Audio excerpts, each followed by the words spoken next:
ঈদে মুক্তি প্রতীক্ষিত সিনেমাগুলোর প্রচারণায় জংলির আচরণ ছিল সবচেয়ে স্মার্ট।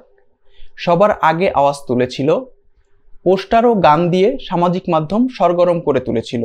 তাই টিজার নিয়েও আগ্রহী ছিলাম। এবার বলবো জংলির টিজার সে আগ্রহের কতটা পূরণ করেছে।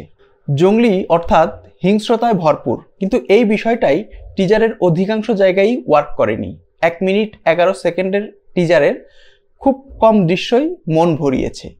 এর মধ্যে জিভ বের করে সিয়ামের হাসির দৃশ্য, গ্লাস পরে বাচ্চাটাকে নিয়ে আসার দৃশ্য, আর একটি দৃশ্যে কামড় আছে, সেটি হচ্ছে সিয়ামের লুঙ্গি বাঁধার দৃশ্য। এর বাইরে পুরো টিজার দেখেছি আর আফসোস করেছি। বারবার মনে হয়েছে ওই কয়েকটি দৃশ্যের মতো যদি বাকি জায়গাগুলো হতো তাহলে টিজার উঠতো, কিন্তু সেরকম কোথাও দেখা যায়নি। উল্টো কোথাও খাপছাড়া লেগেছে, কোথাও আনাড়ি লেগেছে। এর একমাত্র কারণ সিয়ামের ভেতর ম্যাচুরিটির অভাব।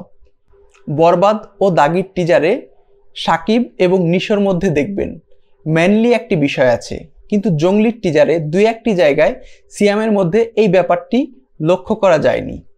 বিভিন্ন দৃশ্যে তাকে অ্যাগ্রেসিভ মুডে উপস্থাপন করার চেষ্টা করা হয়েছে, কিন্তু কাজ হয়নি।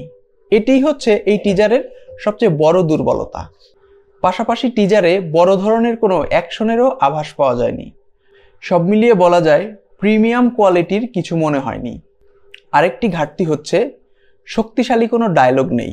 বরবাদের ক্ষেত্রে যেমন ওই জিল্লুর মালদে, দাগিতে জেলের দাগ যার একবার লাগছে সেই দাগি, একবার শুনেই ডায়লগ দুটি মাথায় সেট হয়ে গেছে।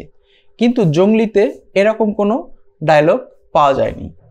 বারুদ আগুন হাওয়া এক হইলেই ধোয়া, এই ডায়লগটিকে আলাদা কিছু বানানোর চেষ্টা করা হয়েছিল, কিন্তু কাজ হয়নি। টিজারের ভালো দিক হচ্ছে গল্প রিভিল করা হয়নি। দর্শক বুঝতে পারবে না ঘটনাটি কোন দিকে যাচ্ছে। একটি টিজারের উদ্দেশ্য এরকমই হওয়া উচিত। গল্প বুঝতে পারবে না দর্শক, কিন্তু আগ্রহী হবে। জংলির ক্ষেত্রে সেটি অর্ধেক হয়েছে। গল্প বোঝা যায়নি, কিন্তু আগ্রহ সৃষ্টি হয়নি। একটা জায়গায় ভালো লাগা তৈরি হচ্ছিল, সেটি হচ্ছে র্যাপ সঙের সময়টা। সিয়াম যখন লুঙ্গি বাঁধছিল ওই সময়টা পেছন থেকে র্যাপ সং শোনা যাচ্ছিল। লুঙ্গি বাঁধাটা চমৎকার ছিল, র্যাপ গানের কথাগুলো জোশ ছিল, কিন্তু থামিয়ে দেওয়া হয়েছে। আরও কয়েকটি কথা যদি থাকতো তাহলে লুঙ্গি বাঁধার সঙ্গে র্যাপ সংটি দারুণ একটি সমন্বয় হতো, যা টিজারকে জমিয়ে দেওয়ার জন্য যথেষ্ট ছিল। এবার বলবো শবনম বুবলির কথা। টিজারে এক ঝলক মাত্র দেখানো হয়েছে তাকে, কিন্তু কোনো ভ্যালু ক্রিয়েট করতে পারেনি। না দেখালেও চলতো। আমার মনে হয় নায়িকাকে দেখাতে হবে, সে কারণেই দেখানো হয়েছে। তাই বলে যে টিজারটি একেবারে খারাপ হয়েছে তা না, ভালো হয়েছে, কিন্তু গুজবাম্প টাইপের কিছু হয়নি।